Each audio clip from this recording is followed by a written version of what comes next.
అంబేద్కర్ కోనసీమ జిల్లా పి గన్నవరం టీడీపీలో నెలకొన్న వర్గపోరుపై ఐ న్యూస్ ప్రసారం చేసిన కథనం పెద్ద ఎత్తున ప్రభావం చూపింది. నియోజకవర్గ ఇన్ఛార్జ్ లేకపోవడంతో రెండు వర్గాలుగా విడిపోయిన నేతల మధ్య మండల అధ్యక్ష పదవి విషయంలో తీవ్ర విభేదాలు తలెత్తాయి.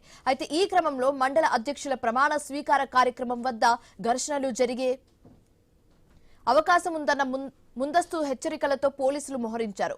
పి గన్నవరం ఎస్ఐ శివకృష్ణ ఆధ్వర్యంలో ముందస్తు నిర్వహించడంతో 4 మండలాల కార్యవర్గాల ప్రమాణ స్వీకారం ప్రశాంతంగా ముగిసింది.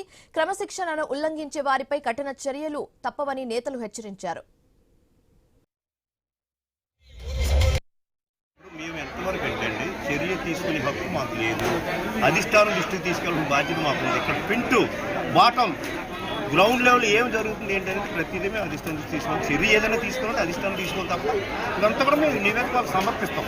ఇప్పుడు నేను ఇందాక మైక్లో చెప్పాను, నేను ప్రయత్నాలు చాలామంది చేస్తారు, చాలామంది ఆశిస్తారు.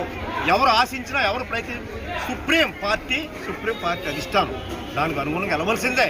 ఎవరైనా సరే, నేనైనా ఇంకొకరైనా దాంట్లో వేరే మార్పు లేదు. ఖచ్చితంగా ఇటువంటి ఇబ్బంది రానుంటే ఇక్కడ సర్దుబాటు చేసుకుని చూసుకో. మా వల్ల కాకపోతే మేము అధిష్టానం